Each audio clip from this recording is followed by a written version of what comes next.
कसला फोडाफोडीचं राजकारण सांगताय तुम्ही?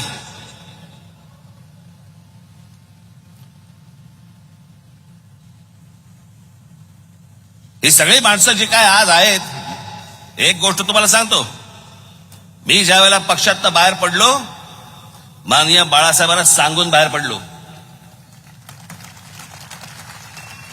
मी भेटायला गेलो, त्यांनी मला असं मला अजूनही आठवते, त्यांनी माझे असे हात केले.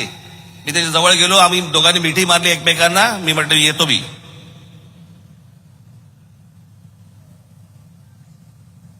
काय करणार आहेस म्हटलं मला माहित नाही. पण एक निश्चित मनात होतं, माननीय बाळासाहेब ठाकरे सोडून कोणाच्याही हाताखाली काम करणार नाही.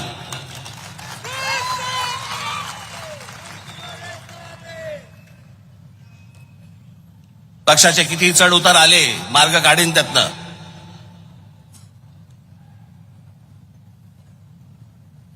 यांनी काय पाहिलंय? मला असं वाटतं कुठेतरी मध्यंतरी ते सगळं सुरू होतं की ह्यांना सगळ्यांना सिंपती मिळाली. कसली सिंपती? 2-2.5 वर्षापूर्वीचा काळ काढून बघा.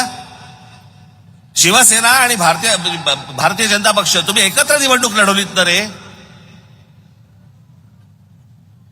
लोकांनी तुम्हाला एकत्र म्हणून, तुम्हाला युती म्हणून मतदान केलं होतं ना. तेव्हा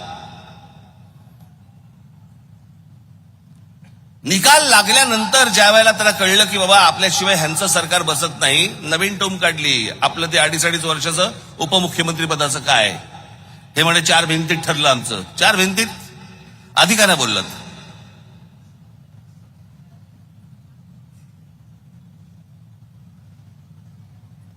म्हणे अमित शहा आणि आमची म्हणे बैठक झाली एका खोलीमध्ये, आणि तिकडे ठरलं की आम्ही 2.5 वर्षाचं आम्ही करणार. नरेंद्र मोदींची सभा झाली, तिथे हे व्यासपीठावरती उपस्थित.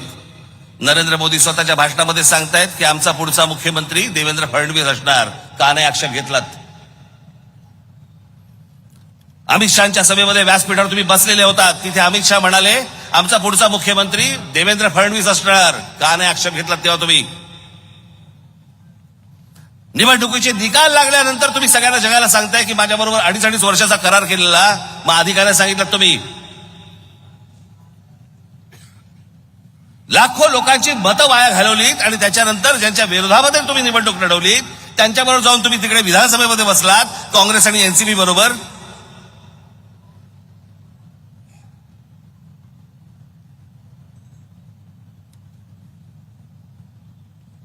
आता ते इथे आहेत.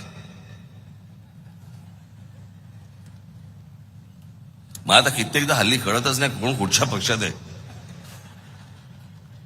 मध्यंतरी मी एकदा नाट्य संमेलनाला गेलो होतो त्या पुण्याला. 5 नगरसेवक आले, मला म्हणाले जय महाराष्ट्र साहेब. म्हटलं बोला. आम्ही राष्ट्रवादीचे नगरसेवक. म्हटलं कोणाचे? 2 म्हणाले आम्ही शरद पवार साहेबांचे. 3 म्हणाले आम्ही अजित पवार साहेबांचे. हे तुम्हाला सांगण्याचं कारण एवढं की ह्या सगळा जो काही अख्खा गोंधळ जो उडाला 2019 नंतर, तो कशामुळे उडाला? तुमच्या महत्वाकांक्षेपायी. म्हणजे राज ठाकरेंनी नरेंद्र मोदींवरती टीका केली. हो केली. मी जाहीरपणे सांगतो, सांगितलं त्याशी गुढीपाडव्याच्या सभेमध्ये. जी गोष्ट मला पटली नाही त्याला मी विरोध करतच राहणार. जी गोष्ट चांगली केली त्याला मी पाठिंबा देतच राहणार.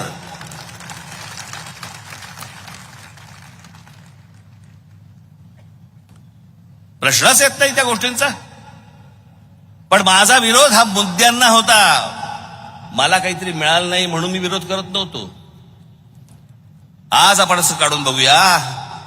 आज जे पेटलेत ना, आज उद्धव ठाकरे जे नरेंद्र मोदींच्या विरोधामध्ये जे बोलतायत, जर समजा 2019 साली भारतीय जनता पक्षाने मान्य केलं असतं की 2.5 वर्ष तुमची, बोलला असतात? आज जे बोलताय ते तुम्ही बोलला असतात? नसता बोललात, कारण पोट भरलं होतं. तुम्हाला जे हवंय ते तुम्हाला मिळालं असतं.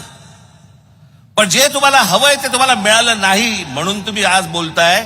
राज ठाकरेंचं तसं नव्हतं. मला मुद्दे नाही पटले. मला आजही अनेक मुद्दे मला पटत नाहीत, परंतु आज अनेक गोष्टी ज्या नरेंद्र मोदींनी केलेल्या आहेत त्या तुम्हाला मान्य कराव्याच लागतील.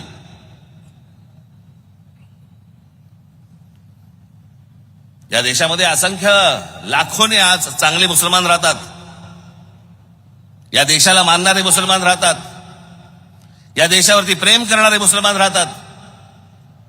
त्यांना असले कुठचेही दंगे बिंगे वगैरे असल्या कुठच्याही गोष्टी नको असतात. पण त्यात अनेक अशा मुठभर काही वाह्यात अवलादी पण आहेत.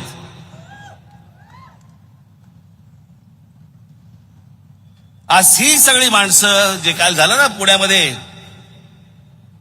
फतवे काढले गेले ना की काँग्रेसला, त्याच्यानंतर त्या काय उभाटा सेनेला त्यांना फतवे काढले की ह्यांना मतदान करावं, मुसलमानांनी मतदान करावं. का? कारण गेल्या 10 वर्षामध्ये वाह्यातपणा करायला, डोकं वर काढायला मिळालं नाही.